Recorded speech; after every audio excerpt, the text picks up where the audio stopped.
Queria compartilhar 7 pontos aqui nesse texto. A gente vai estudar o Salmo 27, a partir do verso 1. O primeiro ponto é uma vida sem medo e iluminada. Que o ser humano no escuro, ele sente medo. Quando ele está vendo e quando ele vê outras pessoas por perto, ele tende a ser mais corajoso. Se tem outras pessoas por perto estimulando algum comportamento, a coragem aumenta mais ainda. Quando está tudo escuro, a gente não vê, ou talvez pode ser a escuridão daquilo que você não conhece. A escuridão daquilo que você não sabe o que vai ser. Isso nos, às vezes, impede de avançar. A gente fica parado, sem saber o que será depois, vivendo pelo medo e não pela fé. E não pela ousadia, pela coragem. Salmos 27, 1. O rei Davi diz: o Senhor é a minha luz e a minha salvação. De quem terei medo? Repete isso comigo, fala: o Senhor é a minha luz e a minha salvação. De quem terei medo? O Senhor é a fortaleza da minha vida, a quem temerei? Ele diz que Deus ilumina, Deus é a luz. Se você está com medo de algo que você não conhece, de algo que você não está visualizando, esse medo, saiba que é do diabo. Porque Deus, Ele traz a luz. Ele não permite que o medo te paralise. O diabo quer que o medo te paralise. Por outro lado, Deus diz que a fé lança fora todo medo.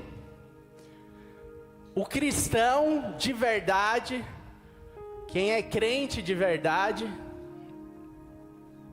ele precisa vencer o medo. Ele precisa lutar contra o medo constantemente e aprender que Deus ilumina o seu caminho. A luz de Deus ilumina. Já viu aquela estrada escura ou um estádio de futebol? Quando começa a acender as luzes, de repente tudo escuro fica claro. Ou quando o dia amanhece, o sol começa a iluminar e fica tudo claro. Deus é assim na tua vida, nos teus caminhos. Deus levanta a luz onde há escuridão. Por isso você não pode temer o amanhã. Você não pode temer o que você não conhece. Deus não quer que você seja prisioneiro do medo.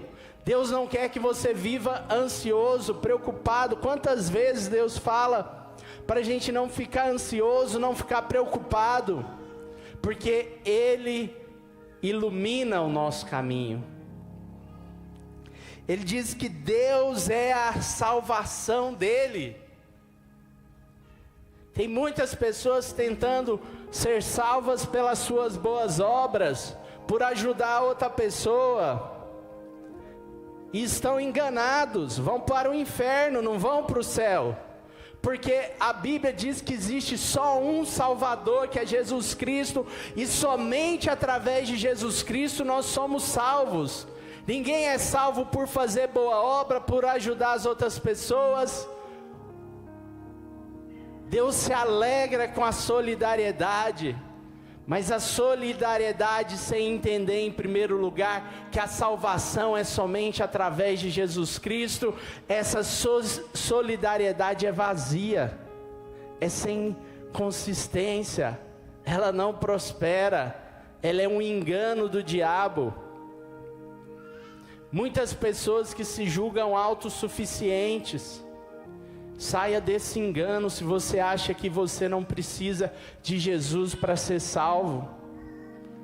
Entenda, é somente através de Jesus Cristo. Talvez você tenha tido sucesso em várias áreas na sua vida, mas existe algo vazio dentro de você. Falta um complemento. Esse complemento é o Espírito Santo de Deus. Talvez você está ouvindo ou assistindo esse programa na TV, na internet, e você está pensando nesse vazio agora. Pois basta você aceitar o Senhor Jesus como seu único e suficiente Salvador. Vocês lembram do comandante do exército, Naamã? Não é isso o nome dele? Naamã? Comandante do exército. O profeta falou para ele: mergulha no rio Jordão 7 vezes. Ele falou: se o profeta viesse aqui, honrasse ele, o profeta nem foi receber ele. Ele ficou assim: eu não vou fazer isso não, me humilhar. Aí uma pessoa inteligente do lado dele, porque às vezes a pessoa está tão cheia de orgulho que ela precisa abaixar um pouco o orgulho e ouvir uma pessoa mais simples. E ele ouviu, ele foi inteligente, porque aquele que era inferior a ele falou assim para ele: se o profeta tivesse pedido uma coisa difícil para você, você não teria feito? E ele falou: é verdade, é tão simples mergulhar 7 vezes no Jordão. E quando ele fez aquela coisa simples, ele foi curado da lepra. E quando você aceita Jesus, é simples. Basta você dizer: eu te aceito como meu único e suficiente Salvador. Você pode continuar fazendo obras boas, isso é bom. A Bíblia diz que tinha Cornélio, e Cornélio fazia ajuda para as pessoas constantemente, esmolas. E Deus o abençoou por isso. Isso é bom, mas a gente tem que entender que não é pelas nossas obras, é através de Jesus Cristo. O rei Davi sabia que a salvação vinha de Deus. Por mais que ele se esforçasse, que ele tentasse ser o melhor, ele não alcançaria a salvação sem a graça de Deus. Quando ele entendeu isso, ele falou: de quem terei medo? Porque se você sabe que você está com Deus, nada, ninguém pode te causar medo. Aqueles que te afrontam não te causam medo, porque você sabe que Deus está com você, Deus está do seu lado, o Senhor Jesus está do seu lado, e Ele diz: o Senhor é a fortaleza da minha vida. Muito melhor do que as praias próximas ali da região, ali da cidade de Fortaleza, do Nordeste. Deus é a tua fortaleza, a tua força, o teu refúgio. Ele fala: a quem temerei? Quando você está na fortaleza, você tem que entender que estar na presença de Deus, por isso é importante estar na igreja. Quando você está na igreja, na presença de Deus, você está em uma fortaleza, e ninguém pode te atacar dentro da igreja e quando você sai da igreja, porque você está na presença de Deus. Ninguém, nada pode te atacar, pode te destruir, porque você está com anjos à sua volta que te protegem. Segundo, a sua retidão diante de Deus faz você permanecer firme, e os que se levantam contra você caem. É o que diz no versículo 2. Quando malfeitores me sobrevêm para me destruir, meus opressores e inimigos, eles é que tropeçam e caem. Quem já viu isso? Eu já vi isso acontecer, de verdade. Porque as pessoas que se levantam contra você, que é reto diante de Deus, elas tropeçam e caem. Elas podem tentar fazer armadilha para você, mas elas tropeçam e caem, e você permanece de pé, porque você faz de Deus a tua confiança. Nós temos que manter uma vida reta diante de Deus. Primeiro lugar na nossa vida é Deus. Não é o teu pai, a tua mãe, o teu filho, o teu esposo, sua namorada. Às vezes o casal de namorado, né, faz aquela jura de amor, aquela paixão, como se tivesse o outro, né, no lugar de Deus. E se você quiser ter um namoro abençoado, um casamento abençoado, aprenda a pôr Deus em primeiro lugar na sua vida. Você não decide nada contra a vontade de Deus para agradar uma pessoa, seja seus pais, seus filhos, irmãos, quem for. Você coloca Deus em primeiro lugar. O teu relacionamento em primeiro lugar, você tem que ser reto diante de Deus, retidão. É você ter uma consciência tranquila. Você pode ter desagradado 1 milhão de pessoas, irmão, você pode ter desagradado a namorada, o namorado, né? Irmã, ter desagradado o namorado, mas se você agradou a Deus, você vai dormir tranquilo, porque você fez a decisão certa. A decisão certa te dá uma consciência limpa, uma retidão, e Deus faz que os teus inimigos caiam diante de você. Depois, aí você vai, se tiver solteiro, é os pais, depois que casa é o cônjuge, aí vem a ordem depois. Mas em primeiro lugar na sua vida é ter uma consciência reta diante de Deus. Tem gente que faz tudo que as pessoas pedem só para agradar, para manter o relacionamento, para manter a amizade. Não faça isso. Você vai fazer a sua vida um lixo se você fizer isso. Você não pode fazer isso nunca. Viver para agradar os outros. Primeiro, a sua consciência tem que estar reta com Deus. Reta. Porque aí, pode ter certeza, as pessoas que não prestam vão sair do seu caminho, e as que prestam vão andar com você, porque elas vão entender que você tem uma conexão com Deus, que você não se afasta de Deus, que Deus é a tua fortaleza. Fica tranquilo. Deixa o joio ir embora. Vai sobrar só trigo na sua vida, no nome de Jesus. 3. Ainda que um exército se acampe contra mim, não se atemorizará o meu coração. E se estourar contra mim a guerra, ainda assim terei confiança. Aparentemente, às vezes, você acha que a força contrária está maior, que a resistência é maior. Ele falou que de repente o que? Um exército, não é um inimigo. Antes ele tinha falado de inimigos, não é isso?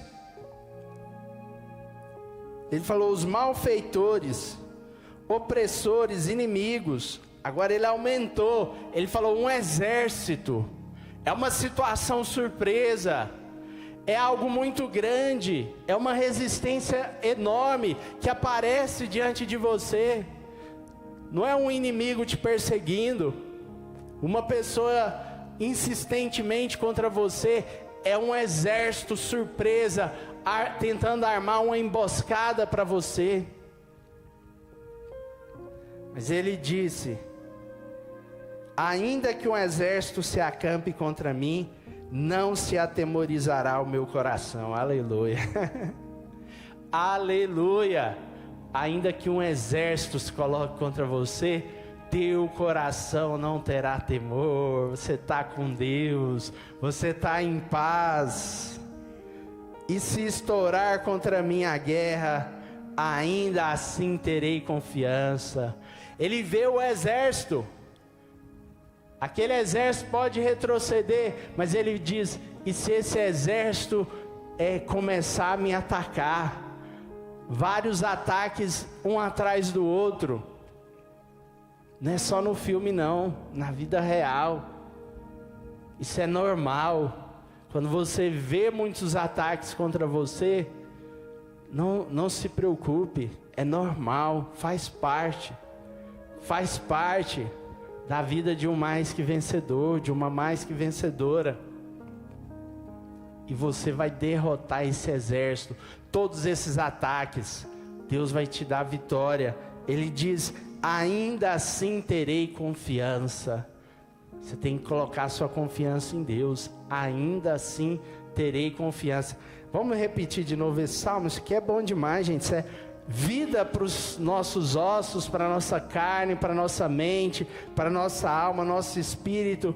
Vamos repetir, fala comigo. Ainda que um exército se acampe contra mim, não se atemorizará o meu coração.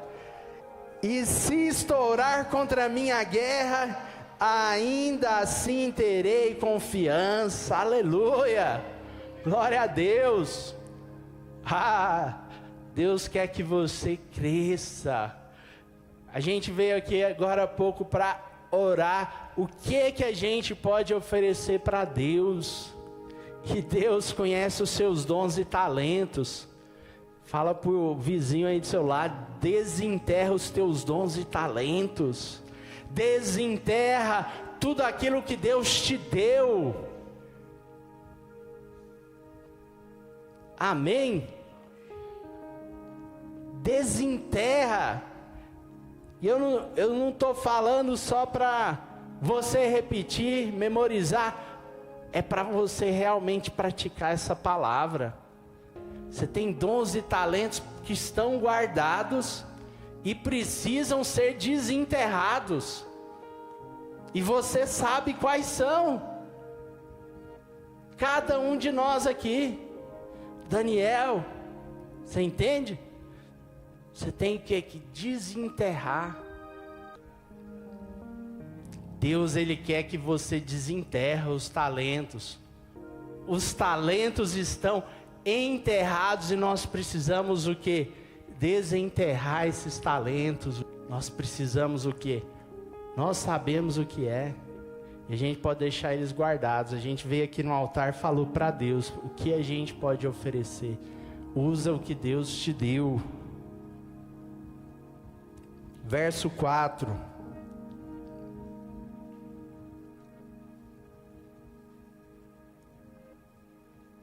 Repete comigo, fala, uma coisa peço ao Senhor, e a buscarei. Tem gente que faz a campanha desenterrar os talentos. Tem gente que faz a campanha, enche a cartela de pedido, mas não busca. Se você pedir, mas não buscar, não vale. Diante de Deus não vale. Você tem que buscar, você tem que lutar, você tem que brigar, porque você vai alcançar. Ele fala, uma coisa peço ao Senhor e a buscarei. Ele podia falar assim, uma coisa eu peço ao Senhor e deixar ali. Mas ele falou, eu vou pedir e eu vou buscar. Se você só pede, mas não tem ação, não tem atitude. Se nós temos o pedido, mas não temos a busca, a ação, de nada vale. Isso aqui é o rei Davi falando, nos ensinando, que eu possa morar na casa do Senhor todos os dias da minha vida, para contemplar a beleza do Senhor e meditar no seu templo. Então, em primeiro lugar é Deus. Em primeiro lugar, se eu quero ter sucesso nessa vida, é Deus. Eu tenho que conhecer a Bíblia. Para de ler esses livros, eu usar uma palavra forte, mas eu vou falar uma palavra mais suave, né? Esses livros que não valem nada, de autoajuda, e lê a Bíblia. Come a Bíblia, isso aqui já é o manual. tem a história de milhares de pessoas que tiveram sucesso. Deus explica claramente o que deve fazer, o que não deve fazer, o que é certo, o que é errado, o que é bom, o que não é, ao invés de ficar vendo o último curso, a última novidade, o último lançamento, o último influencer, a última cadeirada do momento. Ao invés de ficar vendo isso, come a Bíblia, porque Deus vai te encher do conhecimento dEle. É o princípio. Ele pedia que eu possa morar na casa do Senhor. Ele está falando de pedir e buscar. É ele ir para a igreja. Ele tinha muitas coisas para fazer, mas ele decidiu ir para a igreja. E é engraçado que uma das desculpas que a pessoa mais usa para não ir na igreja é que ela está cansada. Mal ela sabe que quando vai para a igreja as forças dela são renovadas. Você sai da igreja revigorado, teu espírito fortalecido, a tua alma cheia de Deus, você vira outra pessoa. Ele fala: uma coisa eu peço ao Senhor e a buscarei. E eu imagino que esse não era o único pedido do rei Davi. Ele tinha outros pedidos, e os outros pedidos dele ele buscava também. E você precisa buscar também, mas em primeiro lugar é buscar a Deus. Mas ele tinha outros pedidos. Você precisa buscar. O diabo vai tentar de todas as formas te impedir de buscar. Ele vai tentar fazer você ficar parado nos teus limites, mas você precisa ter uma ação, você precisa buscar. Os seus talentos enterrados precisam ser desenterrados. Você tem que buscar. Buscar, quem busca, encontra. Por que Jesus falou isso? Ele falava coisas aleatórias, Jesus. Ele veio tão rápido na terra, ele não tinha tempo para falar coisa aleatória. Ele não tinha tempo para ficar comentando a cadeirada. Ele queria falar coisas que fossem realmente eficientes na sua vida. E ele falou: quem pede, recebe. Quem busca, encontra. E quem bate, a porta é aberta. Simples assim, direto. Ele poderia fazer um discurso: a humanidade é tão pobre.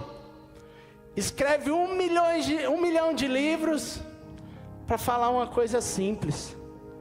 Quantos livros devem existir na humanidade só para falar isso? Quem pede, recebe. Quem busca, encontra. E quem bate, a porta é aberta.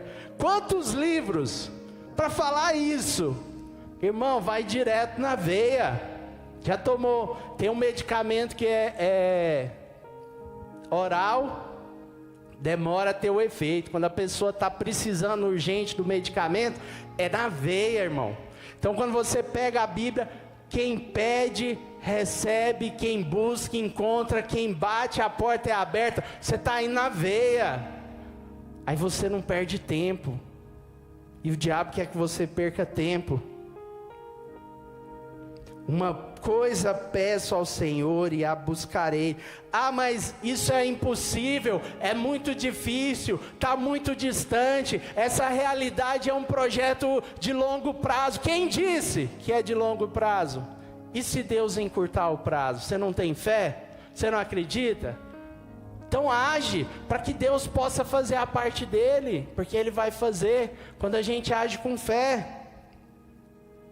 Que eu possa morar na casa do Senhor todos os dias da minha vida, para contemplar a beleza do Senhor e meditar no seu templo. Que coisa maravilhosa, morar na casa de Deus. Morar na casa de Deus. Tem gente que mora no boteco final de semana, coitado. Misericórdia, você que está no vício, que quer parar com o vício. Porque tem muita gente que quer parar. Tem gente que não quer, beleza, segue sua vida, sua decisão. Você caminha conforme você decide, Deus te dá livre-arbítrio. Mas tem pessoas que querem e sentem dificuldade. Faz igual o rei Davi falou. Começa a morar na casa de Deus. Distancia dos relacionamentos ruins. Você vai parar com o vício que está te prendendo, que você quer parar. Quem não quer, beleza, continua seu caminho. Mas quem quer, a palavra te dá o caminho. Você tem que ir para a igreja, você tem que orar, conhecer a Deus, ler a Bíblia, e você vai contemplar a beleza do Senhor, como o rei Davi contemplava. Esse texto é tão interessante.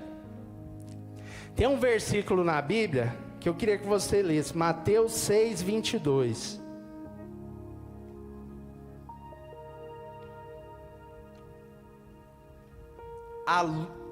São a luz e as trevas, né, o título. São os olhos a lâmpada do corpo. Então os teus olhos, como você vê o mundo, é o que ilumina o seu corpo, a sua alma, suas emoções, tudo. Se os teus olhos forem bons, todo o teu corpo será luminoso, né, iluminado. Se porém os teus olhos forem maus, todo o teu corpo estará em trevas. Portanto, caso a luz que em ti há sejam trevas, que grandes trevas serão. Então, eu posso ver as coisas à minha volta e criticá-las, e ver tudo com defeito. Eu posso ver um colega do lado e ver todos os defeitos e ficar olhando aquela pessoa pelos defeitos. Eu posso ter um relacionamento com, vamos supor, né, com a bispa. A gente está casado há muitos anos. Eu posso olhar ela com olhos maus ou olhos bons. Eu decido como eu quero olhar. Qualquer relacionamento é assim. Tem pessoas que decidem olhar tudo com olhos ruins, criticar tudo e ver os defeitos. E tem pessoas que fazem isso para Deus, você entende? Ela olha para Deus, presta atenção, Deus não é mau, Deus é a mesma coisa para todo mundo.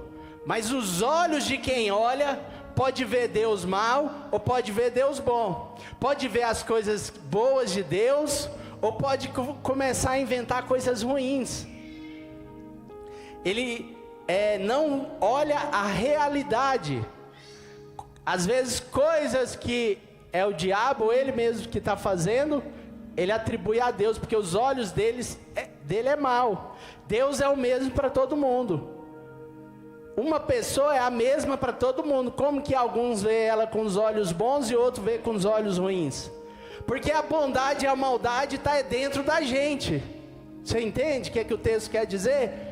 É quem é bom e quem é mau, é o nosso coração. E tem gente que está procurando o bom e o mal na outra pessoa, em Deus, no diabo, sei lá. Enquanto nós temos que olhar o quê? Para dentro do nosso coração, como nós estamos olhando as coisas à nossa volta. Como que um casal fica aquela paixão, aquela melodia, eles conversam até dançando, todo dia um chocolate, pá, não sei o que, e canta uma música, faz uma serenata e manda aquele recado lindo com coraçõezinhos no Instagram e tal, e manda uma DM para a pessoa, naquela paixão, e de repente depois vai mudando, a pessoa mudou, a outra não. Os olhos de um dos dois está mudando. O interior da pessoa é que muda. A bondade e a maldade está dentro de nós. E ele diz que se os teus olhos forem bons, então quem tem que ser bom é o meu olhar, sou eu. Se você está vendo algum defeito, é porque você não está sendo bom. Você tem que olhar com misericórdia, com amor, com paixão, com paciência. Todo o teu corpo será luminoso, né, se os olhos forem bons. Se for mal, todo o teu corpo estará em trevas. Portanto, caso a luz que há em ti sejam trevas, ele está falando assim, meu filho, minha filha, só tem como você ser bom se os seus olhos forem bons. Se você olhar para as circunstâncias com bondade, com um olhar puro, com o olhar de Deus, correto. Se você não olhar assim, então vai ter trevas em você. E que grandes trevas serão. Significa o seguinte: quem está deprimido, oprimido, toma cuidado como você está olhando o mundo, as pessoas, as coisas. Toma cuidado. Toma cuidado até com a pessoa com que você está aconselhando. Porque talvez os conselhos não são bons. Você precisa de conselhos bons. E Deus diz que quem olha com os olhos bons vai ter o corpo iluminado, você vai sentir bem. Ele está falando assim: isso aqui você não precisa de remédio para o teu corpo sentir bem. Você vai sentir bem porque os teus olhos são bons, porque você vê as coisas com bondade.